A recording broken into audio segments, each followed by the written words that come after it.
MBN 종합뉴스 오늘 주요 뉴스입니다. 정부가 부동산 개발과 관련한 내부 정보를 이용해 사익을 편취한 공무원에 대해 부당 이득의 최대 5배까지 환수하는 방안을 추진합니다. 또 공직자를 상시 감시할 수 있는 부동산 등록제를 도입해 내부 감시와 통제도 강화할 방침입니다. 한국부동산원의 통계를 분석한 결과 LH 직원이 경기 광명과 시흥 땅을 산 2017년부터 매매량이 급증한 것으로 나타났습니다. 더불어민주당이 부동산 적폐 청산을 위한 초당적 협력을 야당에 당부한 가운데 국민의힘은 문재인 대통령의 사과와 변창흠 국토부 장관의 해임을 요구하고 나섰습니다. 박영선 더불어민주당 서울시장 후보가 조정훈 시대전화 후보와의 단일 후보로 선출된 가운데 김진애 열린민주당 후보는 고 박원순 전 시장에 대한 입장을 밝히라며 박 후보와 신경전을 이어갔습니다. 안철수 국민의당 후보는 MBN과의 인터뷰에서 기호 2번으로 나가도 조직 선거로는 필패한다며 중도층에게 어필할 단일화가 되어야 한다고 말했습니다. 경기 용인에서 10살 조카를 물고문해 숨지게 한 30대 이모와 이모부가 살인과 아동학대 혐의로 구속 기소됐습니다.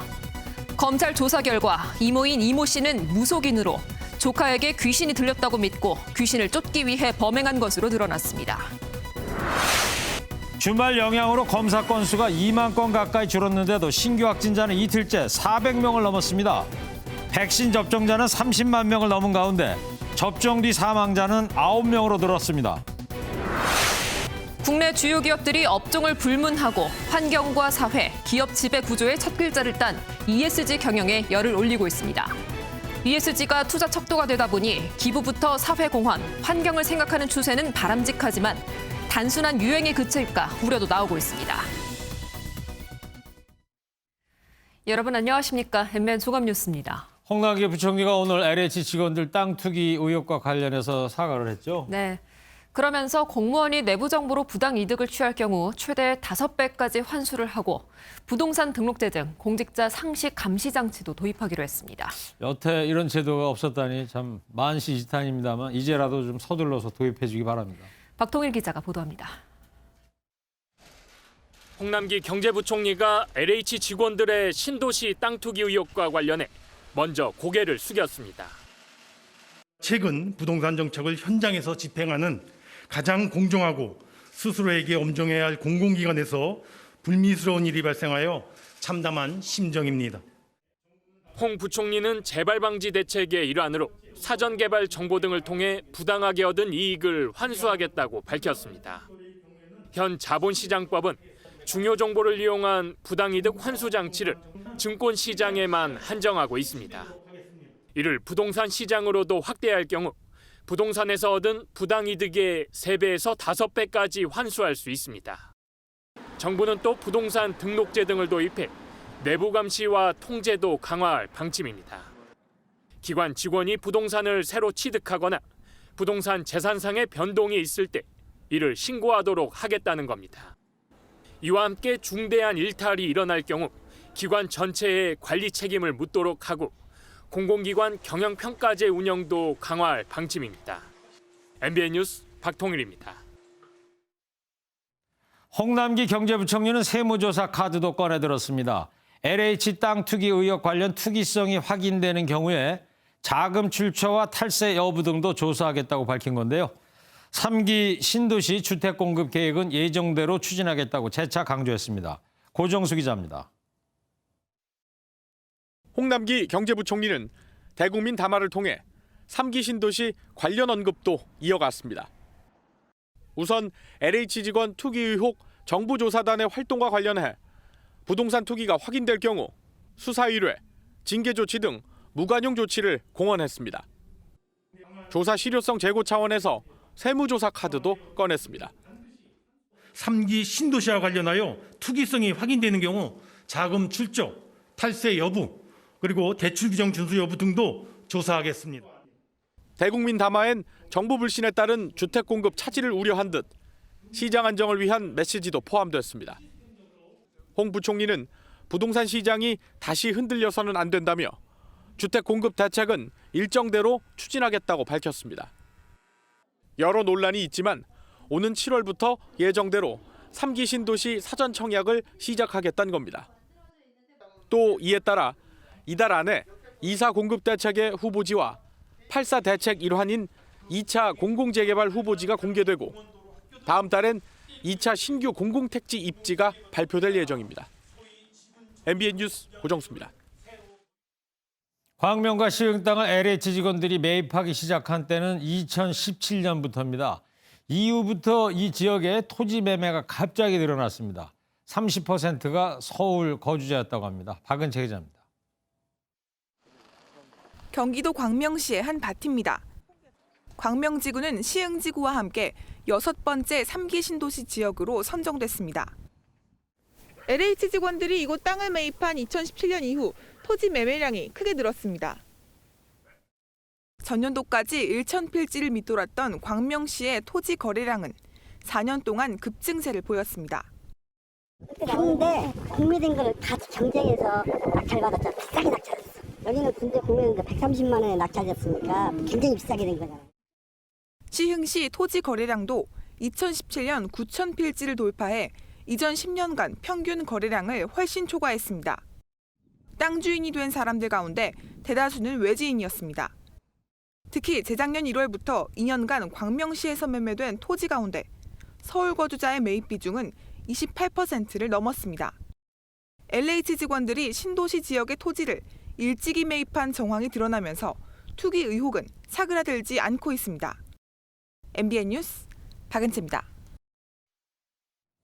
네, 파장이 커지는 한국토지주택공사 LH 직원들의 땅 투기 의혹과 관련해서 지금부터 경제부 김경기 기자와 뉴스 추적하도록 하겠습니다. 김경기 기자, 오늘 홍남기 부총리가 관계장관 회의를 열었어요. 일요일인데요. 그만큼 이 사안을 지금 심각하게 받아들이고 있다고 봐야 되겠죠? 네, 그렇습니다. LH에 이어 변창흠 국토교통부 장관까지 사과했음에도 파문이 확산하자 예정에도 없이 회의를 연 겁니다. 특히 오늘 김대지 국세청장이 참석한 점이 눈에 띄는데요.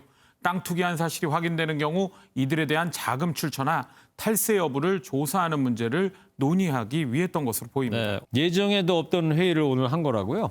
예, 그렇습니다. 부동산 시장 점검 관계장관 회의는 보통 수요일에 열립니다. 그런데 이 사안이 긴박하다 보니까 오늘 긴급 회의를 한 겁니다. 네, 그렇군요. 근데 현행법에도 말입니다. 처벌 규정이 있는 걸로 알고 있는데 정부가 왜 자금 출처까지 조사하기로 한 겁니까? 네, 현행 법령상으로는 처벌이 쉽지 않기 때문입니다. 그래요? 이들이 사들인 토지를 몰수하려면 부패방지법상 유죄가 인정돼야 하는데 업무 처리 중 알게 된 비밀을 이용한 점이 입증이 돼야 합니다. 그런데 지난 10년간 LH에서 미공개 정보 이용 행위로 적발된 직원은 한 명도 없습니다. 정부 합동조사단의 조사가 실효성이 있겠느냐, 이런 논란이 일 수밖에 없는 대목입니다. 그렇다 보니까 세금 카드까지 꺼내들며 어떻게든 환수하겠다는 의지를 보인 겁니다. 네, LH 직원들이 내부 공개로 이 적발된 직원이 지금까지 한 명도 없었다는 거 의외입니다. 예. 근데 어찌됐건 이제 환수를 하려고 하면 3기 신도시에서 공무원이나 공기업 직원이 땅 투기를 한 사실이 확인돼야 하는데 그러면 이게 잘 될까요? 네, 역시 쉽지가 않을 것 같습니다. 이번 주에 발표되는 정부 합동조사단의 1차 조사 결과는 국토교통부와 LH 등 직원 본인의 하나입니다. 하지만 땅 투기를 하겠다고 마음먹었으면 보통 자신의 이름이 아닌 차명을 사용했을 가능성이 큽니다. 네. 그래서 정부는 2차 조사에서 가족들까지 확인할 방침인데 조사를 하려면 개인정보 제공 동의서를 일일이 받아야 합니다. 근데 가족들이 개인정보 공개 동의를 못하겠다 이렇게 하면 어떻게 되는 거예요? 네, 그렇게 되면 2차 조사 자체가 진행이 어렵게 됩니다. 그래요? 실제로 지난주 LH 직원에게 동의서를 받는 작업을 했는데 소수이긴 하지만 일부가 잘못도 없는데 왜 동의해야 하냐며 반발했다고 합니다. 때문에 일각에서는 합동조사단의 조사와 별개로 수사기관의 강제수사나 감사원의 감사가 병행돼야 한다는 목소리가 나옵니다. 네, 그렇군요. 그리고 말입니다. 이 국토교통부가 조사의 주체가 되는 걸 두고도 지금 논란이 일고 있지 않습니까? 네, 정부 합동조사단에는 국무조정실 1차장을 단장으로 국무조정실과 국토교통부, 행정안전부, 경찰청 등이 참여했습니다. 그런데 국토부가 들어간 것을 놓고 말이 많습니다. 조사를 받아야 하는 기관이 조사하는 것을 어떻게 믿겠느냐는 겁니다. 국토부는 토지거래 전산망이 국토부에 있고 또 자신들이 운영을 하고 있기 때문에 조사 참여가 불가피하다는 입장인데요. 여당 의원들 사이에서도 국토부는 빠져야 한다는 목소리가 나오고 있어서 셀프 조사 논란은 계속될 것으로 보입니다. 네, 이 셀프 조사 논란이 계속되면 어떤 조사의 신뢰성에도 좀 문제가 될 것 같기도 하고 어떤 조치가 필요한 것 같고 네. 그리고 시민단체의 고발장도 연이어서 접수가 되고 있다면서요? 네, LH 직원에 이어 이번에는 시흥시 의원과 딸 그리고 포천시 간부급 공무원이 경찰에 고발됐습니다. 시흥시 의원은 광명시흥 신도시에 그리고 포천시 공무원은 도시철도 역사 예정지에 투기한 의혹을 철저히 수사해달라는 건데요. 특별수사단은 먼저 LH 직원의 땅 투기 의혹을 폭로한 참여연대 측 자료 분석에 집중하고 있습니다. 특히 LH 직원들이 사들인 땅을 현지 답사하고 주변을 탐문하면서 정보를 사전에 입수한 정황이 있는지 확인 중입니다. 네. 그리고 말이죠. 세종시도 조사해달라는 그런 목소리가 많이 나오고 있던데요. 네, 그렇습니다. 이번 정부 합동조사단 조사는 3기 신도시 6곳과 과천, 안산, 장상 등 8곳에 대해 진행이 됩니다. 예. 땅값이 가장 많이 오른 세종시는 조사 대상에서 제외된 겁니다. 이에 세종 지역에서는 일부 시의원들의 부동산 투기 의혹 수사가 진행되는 만큼 세종시도 전수조사해야 한다는 여론이 들끓고 있습니다. 실제 LH 대전 충남본부의 한 간부는 세종시 어진동에 짓는 상가의 정보를 업자에게 제공하고 현금 수천만 원과 상품권 등을 받은 혐의로 지난 2017년에 구속된 바 있습니다. 시민단체들은 세종에서 LH가 많은 사업을 해왔고 신뢰를 확보하기 위해서라도 세종시도 전수조사해야 한다고 주장하고 있습니다. 네, 김 기자 얘기 듣다 보니까 세종시가 왜 조사 대상에서 빠졌는지 정말 이해를 할 수가 없네요. 네. 잘 들었습니다. 김경기 기자였습니다. 네, 이어서 정치권 반응도 알아보겠습니다. LH 사태에 연일 몸을 낮추는 더불어민주당은 국민의힘 의원들에 대한 전수조사를 촉구하며 부동산 적폐청산에 함께 나서자고 제안했습니다. 반면 국민의힘은 검찰과 감사원이 빠진 조사를 누가 믿겠냐며 변창흠 국토부 장관의 사퇴를 요구했습니다. 조창훈 기자입니다. LH 직원의 땅 투기 의혹에 연일 몸을 낮추고 있는 더불어민주당이 철저한 조사와 함께 초당적 부동산 적폐청산을 꺼내들었습니다. 민주당은 부동산 문제로 탈당한 박덕흠 의원과 전봉민 의원을 거론하며 국민의힘 의원과 보좌관, 가족에 대한 전수조사를 촉구했습니다. 국민의힘 소속 의원들에게 제기된 부동산 및 건설 부정부패 의혹에 대한 단호한 대처로 부동산 적폐청산에 함께 해주기 바랍니다. 민주당은 이낙연 대표 지시로 당 소속 국회의원과 보좌진, 지방자치단체장 등에 대해 3기 신도시 토지거래 조사에 착수했습니다. 국민의힘은 부패 의혹에 대한 물타기에 불과하다며 국토부 장관 사퇴와 대통령 사과를 거듭 요구했습니다. 검찰과 감사원이 빠지고 변창흠 장관이 앞장서는 조사를, 그것도 말만 전수조사지 일부만 하는 조사를 과연 국민들이 믿을 것이라고 생각하십니까? 주호영 원내대표는 정권이 윤석열을 1년에 걸쳐 두들겨 패 쫓아냈다면서 누가 수사의 칼날을 제대로 들이대겠냐고 지적했습니다. 국민의힘은 오거돈 전 부산시장 일가족의 가덕도 땅 소유 논란과 관련해 조사단을 꾸리고 진상조사에 들어갔습니다. MBN 뉴스 조창훈입니다.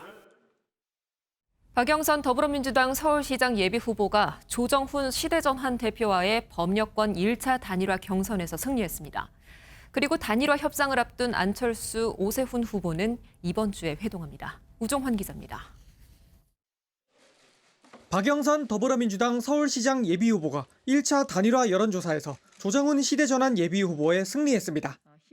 1차 단일화 관문은 넘었지만 김진애 열린민주당 예비후보는 고 박원순 전 시장에 대한 입장을 요구하면서 박 후보와 신경전을 벌였습니다.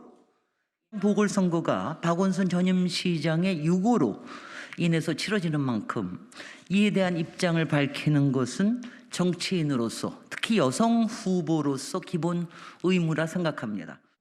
앞서 우상호 예비후보가 박 전 시장과 관련된 발언으로 곤란을 겪은 만큼 박 후보는 직접적인 답변을 피했습니다. 오늘은 조정훈 후보하고 단일화 시간이니까. 네. 이런 가운데 안철수 국민의당 예비후보는 기호 2번 요구에 대해 야당의 조직력이 무너졌다며 중도 확장이 필요하다고 강조했습니다. 조직 대 조직 싸움을 하면 야권이 100점 100패합니다. 단순히 제1야당의 조직만으로는 되지 않고 시민들의 광범위한 지지가 필요한 겁니다. 오세훈 국민의힘 예비후보는 이번 주 초중반에는 안 후보와 직접 만나 단일화 결론을 내겠다고 밝혔습니다. MBN 뉴스 우종환입니다.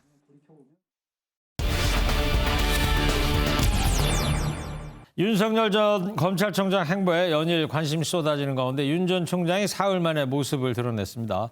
당분간 자맹을 할 것이란 예상이 많았는데 부동산 투기에 대한 검찰 수사를 촉구하면서 향후 행보가 주목되고 있습니다. 정치부 주진희 기자와 이 뉴스 추적하도록 하겠습니다. 주진희 기자, 윤 전 총장이 사퇴 사흘 만에 외부에 나타났다고 하는데 어디를 방문한, 지금 저 장면입니까? 뒷모습에? 네, 어디를 방문한 거예요? 네, 그렇습니다. 부인이 운영하고 있는 코바나 컨텐츠라는 회사 사무실을 방문하는 모습이 포착된 겁니다. 네. 그동안 보였던 양복 모습이 아닌 패딩 차림으로 자신이 살고 있는 주상복합 건물 상가에 있는 이 사무실을 방문한 건데요. 코바나 컨텐츠는 전시 공연 기획사로 지난해 11월 검찰이 압수수색을 하고 직원들도 출근하고 있지 않아서 비어있는 것으로 알려집니다. 방문한 이유는 알려지지 않고 있지만 윤 전 총장이 별도의 사무실이 없어서 이곳을 사무실로 쓰려는 게 아니냐 하는 추정이 나오고 있습니다. 네. 윤 전 총장 행보에 정치권에 관심이 뜨거운데 윤 전 총장이 부동산 투기에 대한 검찰 수사를 언급을 했다면서요? 네, 국내 한 일간지와의 전화 인터뷰 내용인데요. 본인의 정치 행보와 관련한 질문들은 일절 답하지 않았다지만 최근 가장 민감한 이슈 중 하나인 LH 사건에 대해서는 강한 어조로 자신의 의견을 밝혔습니다. 어떻게 했어요? 세부 의견을 한번 보시게 되면요. LH 사건을 공적 정보를 도둑질해서 부동산 투기를 하는 것은 망국의 범죄라고 규정을 했고요. 국토부의 자체 조사로 시간을 끌고 증거를 인멸하게 할 것이 아니라 대대적인 수사를 해야 하고 그렇지 않으면 부패 완판이 된다고 밝혔습니다. 그렇다면 왜 수사를 해야 하는 것인가에 대해선 LH 직원들을 전수조사할 게 아니라 돈이 되는 땅을 전수조사하고 매입 자금을 따라가야 한다며 등본을 보고 직원들에게 말로 물어봐서는 무엇을 밝힐 수 있겠냐고 꼬집기도 했습니다. 또 이어서 선거 전에 수사를 하는 것에 대해서는 부담이 있지 않냐 하는 질문에 대해선 모든 국민이 분노하는 이런 극도의 부도덕 앞에선 선거를 계산하면 안 된다고 답하기도 했습니다. 사퇴할 때까지만 하더라도 말입니다. 재보궐선거까지는 정치인으로서 예열 기간을 좀 가질 걸로 보였는데 전혀 아닌 것 같아요. 이제 본인만의 메시지를 내겠다는 뜻일까요? 사실 정치권에서는 이미 본인만의 메시지를 내고 있다는 분석이 우세합니다. 조국 전 법무부 장관은 SNS 글에서 윤 전 총장은 문재인 정부를 살아있는 권력이 아닌 곧 죽을 권력으로 판단했고 방향 전환을 했다고 본다고 글을 올렸습니다. 즉 이미 정치적 판단을 내린 행보를 하고 있다는 해석입니다. 오늘 오전 안철수 국민의당 대표이자 서울시장 후보가 MBN에 출연해서 한 인터뷰를 한번 들어보시죠. 네. 그다음 행보는 본인이 말한 것을 지키는 그런 행보를 하시지 않을까. 아직 윤 총장께서 정치를 하실지 안 하실지는 모르겠습니다만 어떤 경우에도 정권 교체를 하는데 큰 힘이 되어주시기를 기대하고 있습니다. 오늘 오전에 방송이 된 건데 안 후보가 윤 전 총장에 대한 기대감을 많이 갖고 있는 것 같습니다. 네, 그렇습니다. 더불어 안철수 후보는 윤 전 총장에 대해서 자신의 정치 비전을 가다듬을 시간이 필요하다는 조언도 덧붙였습니다. 예상보다 빠르게 윤 전 총장의 LH 사태 등에 대해서 자신의 목소리를 내자 4.7 재보궐선거 전에 정치적인 행보를 내는 게 아니냐는 가능성도 배제할 수 없게 됐습니다. 그렇군요. 그리고 주진희 기자 얘기 듣다 보니까 문득 궁금한 게 윤 전 총장 지적대로 말이죠. LH 사태를 검찰 수사로 전환할 수 있는 뭐 방법은 없습니까? 그 부분에 대해서는 이야기가 없어요? 네, 사실 그 부분에 대해서 조응천 더불어민주당 의원이 사실 나서지 않는 게 아니라 나서지 못하는 것이다라는 설명 글을 SNS에 올렸습니다. 네, 그렇죠. 올해 1월부터 검경 수사권 조정에 따라서 검찰은 6대 범죄 수사에 대해서만 직접 수사권을 행사할 수 있게 됐다고 설명을 한 건데요. 6대 범죄에는 부패 범죄가 들어갑니다. 하지만 부패는 뇌물, 알선수재, 정치자금법 위반죄로 현재까지 드러난 사실로는 LH 사건에는 이런 것들이 포함되지 않는다는 설명입니다. 물론 일각에서 쾌도난마처럼 수사해서 국민들의 우라병을 풀어주자는 주장은 이해하지만 사실 불가하다는 설명입니다. 네. 자, 그리고 내일 청와대에서 권력기관 개혁 업무 보고가 있다고 하는데 중대범죄수사청이나 차기 검찰총장 후임에 대한 그런 이야기 좀 나올까요? 어때요? 네, 맞습니다. 말씀대로 내일 문재인 대통령은 법무부로부터 권력기관 개혁 업무 보고를 받을 예정인데 포스트 윤석열 체제에 대한 내용이 오갈 것으로 보입니다. 네. 물론 현안으로 떠오른 중대범죄수사청 그리고 검찰 조직 재정비 문제도 논의될 것으로 보입니다.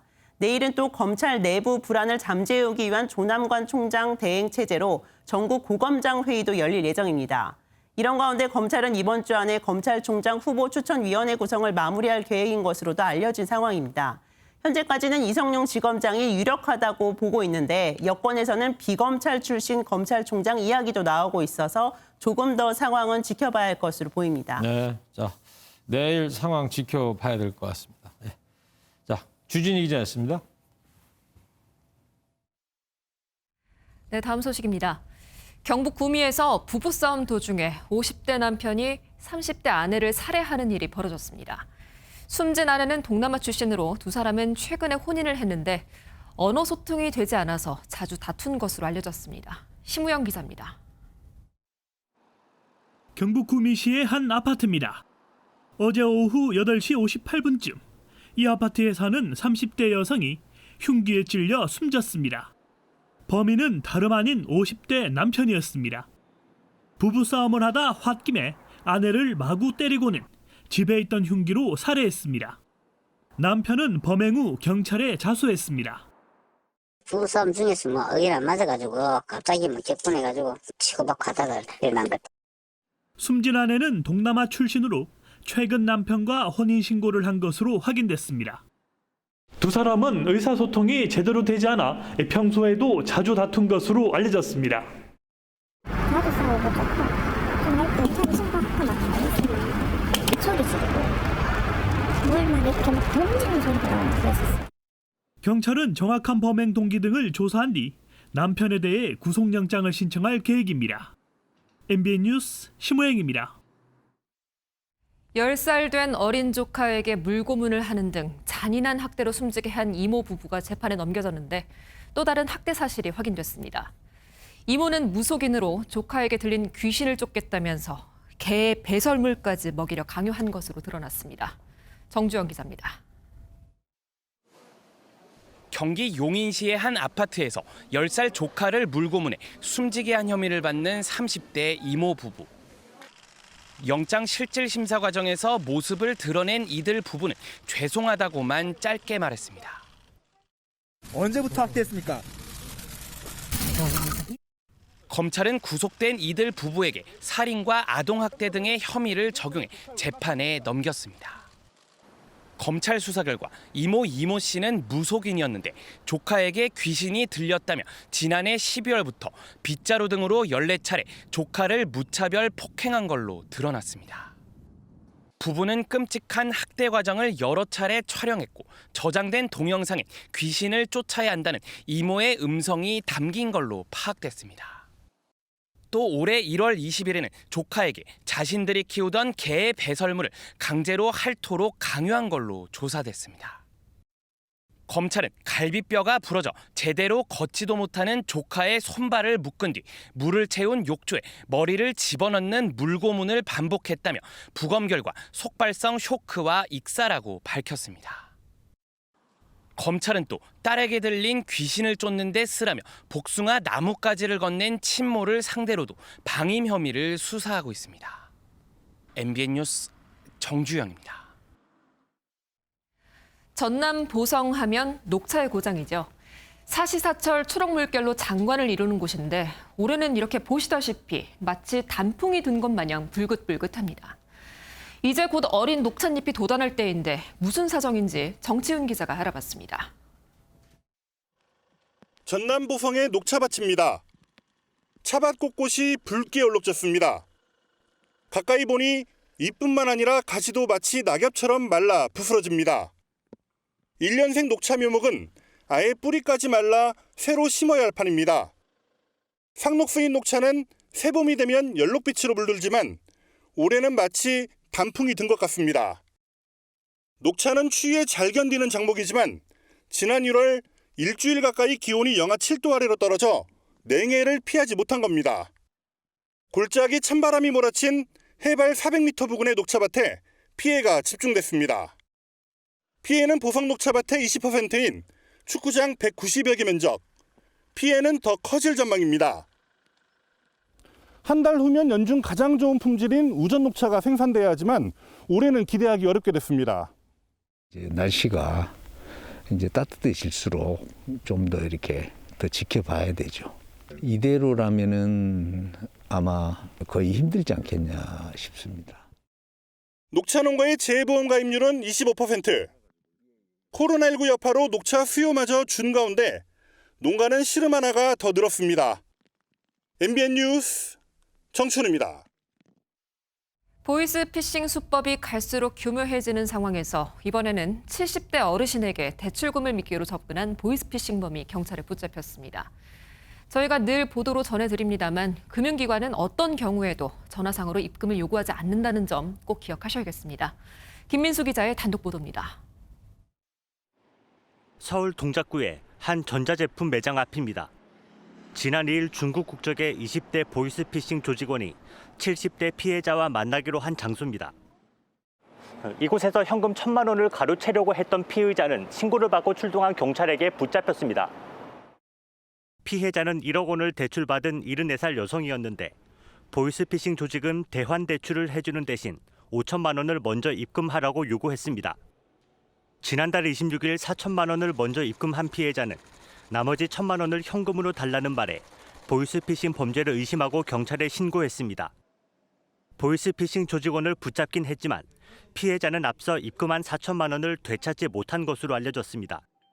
서울 동작경찰서는 20대 조직원을 현행범 체포해 사기 혐의로 불구속 입건했습니다. 지난해 보이스피싱 피해액은 7천억 원으로 최근 5년간 꾸준히 증가했는데 피해자들은 이 가운데 70% 이상을 돌려받지 못한 것으로 나타났습니다. 경찰은 보이스피싱 같은 경제범죄에 대해 몰수추징 전담팀 인력을 149명으로 늘려 범죄 피해를 최소화할 계획입니다. MBN 뉴스 김민수입니다.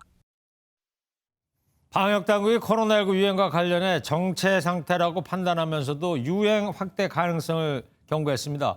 봄철 이동량이 증가하는 가운데 백신 접종으로 방역 긴장 상태가 완화되고 있기 때문인데요. 코로나 확진자도 이틀째 400명대입니다. 백신 접종자는 31만 명을 넘었는데 접종 뒤 사망자도 9명으로 늘었습니다. 이혁중 기자입니다. 방역 당국은 코로나19 3차 유행이 줄어들지도 다시 확산하지도 않는 정체 상황이라며 재유행 가능성을 우려했습니다. 0시 기준 확진자는 416명으로 주말 영향으로 검사 건수가 2만 건 줄었는데도 이틀 연속 400명대를 기록했습니다. 봄철 이동량이 증가하고 코로나19가 장기화됨에 따라 사회적 피로도 증가, 백신 접종이 시작되면서 방역 긴장도 완화 등을 이유로 코로나19 바이러스가 다시 확산될 가능성이 있습니다. 방역 당국이 4차 유행 대비에 나선 가운데 코로나19 백신 접종자는 31만 명을 넘어섰습니다. 접종 뒤 사망자는 9명으로 요양병원 입원 환자가 8명, 중증 장애시설 입소자 1명입니다. 어제 2명이 사망했고 각각 50대와 60대 여성이었습니다. 가벼운 부작용은 794건 늘었고 아나필락시스 의심 사례는 9건, 경련을 포함한 중증 의심 사례는 1건 추가됐습니다. 내일부턴 전국 지자체장도 백신 불안감을 없애기 위해 접종에 동참합니다. 지난해 11월 위암 진단을 받고 수술했던 권영진 대구시장은 재난안전대책본부장 자격으로 내일 아스트라제네카 백신을 맞을 예정입니다. MBN 뉴스 이혁준입니다.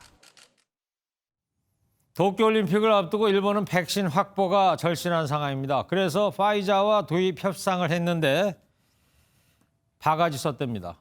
우리 K주사기 같은 특수주사기 확보도 어렵답니다. 그래서 1,200만 명분 백신에 손실 가능성도 있고요. 일본 언론은 일본 정부가 약점을 잡혀서 백신을 비싸게 구매했다고 보도했습니다. 민지숙 기자입니다. 일본 정부가 코로나19 백신 확보 과정에 굴욕적인 대우를 받았다는 언론 보도가 나왔습니다. 공급업체 화이자 측이 일본의 일개 강요와는 상대하지 않겠다며 협상에 총리가 나오면 좋겠다고 요구했다는 겁니다. 전용 주사기 확보에 어려움을 겪어 약 1,200만 명분의 백신 손실 가능성도 제기됐습니다. 今言った6回、5回の話でありますけれども、特殊な注射器を確保すべく厚生労働省において複数のメーカーに対して働きかけを行っているところというふうに承知をしております。 우여곡절 끝에 계약이 체결됐지만 약점을 잡혀 비싼 값에 샀다는 혹평도 나왔습니다. 도쿄올림픽과 총선을 앞두고 백신 확보가 절박한 일본이 협상 과정에 농락당했다는 겁니다. 접종도 계획만큼 순조롭지 않습니다. 애초 일본 정부는 다음 달 1일부터 고령자 약 3,600만 명에 대한 우선 접종을 시작하겠다고 밝혔지만 공급량이 예상보다 적을 것이란 전망이 나오고 있습니다. 이에 따라 접종 계획을 수정하거나 중단하는 지자체가 늘고 있는 것으로 전해졌습니다. 실제 일본은 우리나라보다 9일 먼저 백신 접종을 시작했지만 접종자 수는 20%에도 미치지 못한 수준에 머물러 있습니다. MBN 뉴스 민지숙입니다. 미국 상원이 2,100조 원 규모의 대규모 경기 부양안을 통과시켰습니다. 우리나라 올해 예산의 4배나 되는 천문학적 초대형 부양안이죠. 성인 한 명한테 $1,400, 우리 돈 158만 원씩 지급하고 9월까지 매주 $300 실업급여 지급. 9일 하원 표결 거쳐서 바이든 대통령 서명으로 발의됩니다. 박규영 기자입니다. The bill as amended is passed. 미국 상원에서 2,100조 원 규모의 바이든표 부양안이 통과됐습니다. 전날부터 이어진 밤샘 회의를 거친 법안은 민주당의 찬성 50표, 공화당의 반대 49표로 가결됐습니다. It's a great day for the country. We made a promise to the American people that we were going to deliver the real relief they needed, and now we have fulfilled that promise. 이번 부양안에는 성인 한 명당 최대 $1,400, 우리 돈 158만 원 상당의 현금을 주는 방안이 담겼습니다. 대상은 연소득 $8만 미만의 개인 혹은 연소득 $16만 미만의 가족으로 앞서 하원이 통과시킨 안보다 기준이 강화됐습니다. 실업급여 추가 지급 연장, 백신 접종과 검사 확대, 학교 정상화 지원 등의 내용도 포함됐습니다. 법안이 통과된 직후 바이든 미국 대통령은 적극 환영했습니다. I promised the American people that help was on the way. Today, I can say we've taken one more giant step forward in delivering on that promise that help was on the way. 다만 백악관과 민주당이 추진했던 시간당 최저임금 $15로의 인상안은 제외됐습니다. 법안은 오는 9일 하원에서 별도의 표결 절차를 거친 뒤 대통령이 서명하면 발효됩니다. MBN 뉴스 박규원입니다. 말이 끄는 마차가 다니던 19세기 영국에서는요, 네. 이런 고민을 했다는 거예요. 어떤 고민이었을까요? 앞으로 100년 뒤 영국은 말똥으로 뒤덮일 것이다. 그렇지만 자동차가 등장을 했고요. 환경오염과 기후위기로 이어졌는데 이건 어떻게 해야 할까요? 아주 좋은 질문이에요. 그래서 최근에 이 세계적 트렌드가 바로 저 ESG 경영이라는 겁니다. 환경과 사회구조 그리고 건강한 지배구조 뭐 이렇게 해서 저 세 단어의 영어 단어가 바로 ESG군요. 맞습니다. MSG가 아니고 ESG 경영. 네. 한마디로 이제 착한 경영인데 근데 여기에 지금 돈이 많이 몰리고 있다. 그러면 ESG 경영이 무엇이고 왜 돈이 몰리는지 오지혜 기자의 보도를 보면서 공부 좀 해보도록 하겠습니다. 널브러진 페트병들이 분쇄와 열처리 과정을 거쳐 가는 실로 변합니다. 친환경 옷의 재료인 재활용 섬유를 생산하는 과정입니다. 페트병을 우리가 재활용할 수 있는 데 착안을 하여서 약 3년간 좀 연구 개발을 진행을 했고 저희가 좀 좋은 성과를 거두면서 시각 장애인을 위해 세탁기와 식기세척기에 점자 스티커를 붙인 가전업계. 재산의 절반을 기부하겠다고 밝힌 김범수 카카오 의장과 김봉진 배달의 민족 창업자. 모두 사회공헌, ESG와 맞닿아 있습니다. 기업이 선한 의지를 갖는다면 확실히 더 나은 세상이 되는데 좀 더 근접할 수 있다고 생각하는데 아예 ESG 전담 조직을 마련한 기업들도 있습니다. 성금이나 일회성 봉사활동에서 벗어나 체계적으로 착한 일도 하고 돈도 벌며 사회에 기여를 하겠다는 겁니다. 최근엔 ESG 성과가 투자 판단의 척도가 되기도 합니다. 실제로 올 들어 국내에서 발행된 ESG 채권만 2조 6천억 원으로 2년 만에 4배나 늘었습니다. 하지만 수십 년 전부터 관련 정책을 만든 미국과 유럽에 비해 우리나라의 ESG 인식은 아직 초기 단계입니다. 남이 하니까 우리 회사는 빨리 무한해서요. 그런 어프로치는 하면 안 되는 것이 잘못된 전략을 세웠을 때 그 기여비용은 상당히 크거든요. ESG가 제대로 자리 잡기 위해선 객관적인 평가 기준 마련과 투명한 정보 공시부터 이뤄져야 한다는 지적입니다. MBN 뉴스 오지혜입니다. 평창 동계올림픽 쇼트트랙 금메달리스트인 임효준 선수가 중국 국적을 취득하면서 다음 베이징 올림픽에서 중국 대표로 뛸 전망입니다. 임 선수가 후배 성희롱 사건에 무죄 판결을 받았음에도 귀화를 선택한 것은 국내 빙상계 내부의 고질병도 배경이 됐다는 분석입니다. 김동환 기자입니다. 사건의 발단은 2년 전 쇼트트랙 대표팀 훈련 중 임효준의 장난이었습니다.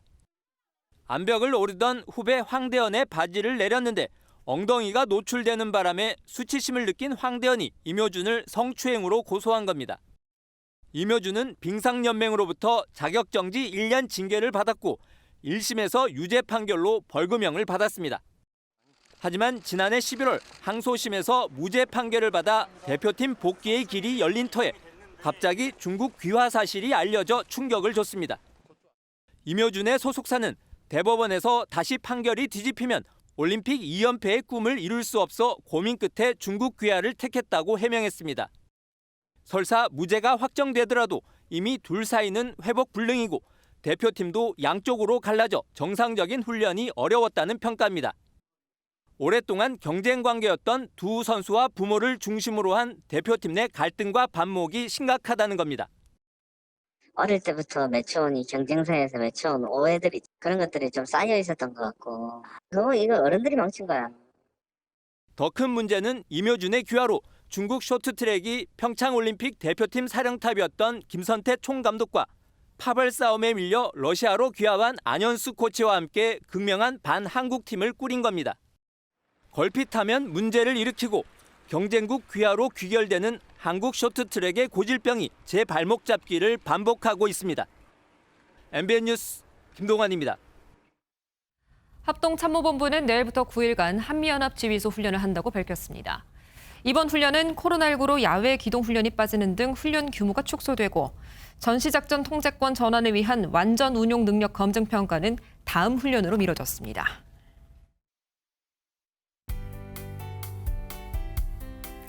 하늘빛은 흐렸지만 미세먼지 걱정 없는 포근한 휴일이었습니다. 내일 서울의 아침 기온 오늘보다 2도 더 높은 13도까지 오르겠고요. 광주를 비롯한 남부 내륙은 16도 안팎으로 크게 오르겠습니다. 오늘 다소 쌀쌀했던 강원 영동 지역도 오늘보다 기온이 더 높아져서 영월의 경우에는 한낮 기온이 15도까지 오르겠습니다. 이번 주 내내 이렇게 한낮 기온은 크게 오르고 아침 저녁으로는 쌀쌀한 날씨가 예상되는데요. 일교차 큰 봄 날씨에 건강관리 잘 해주셔야겠습니다. 내일도 공기는 깨끗합니다. 전국의 미세먼지 농도 보통에서 좋음 수준이 예상되는데요.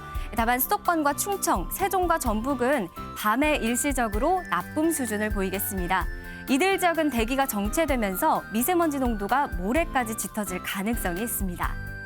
내일도 전국이 대체로 맑은 가운데 저녁부터는 구름이 많아지겠습니다. 또 오늘 밤부터 내일 아침 사이에 중부 내륙과 호남 내륙, 경북 내륙 지역에는 안개가 끼는 곳이 있겠습니다. 최근 많은 눈이 내려쌓인 강원 산지에서는 기온이 영하로 떨어지는 밤부터 아침 사이에 빙판길 주의해 주셔야겠습니다. 이번 주 내내 서울의 한낮 기온 15도 안팎으로 완연한 봄 날씨가 이어지겠고요. 주 후반에는 일부 지역에 봄비 소식이 있습니다. 날씨였습니다.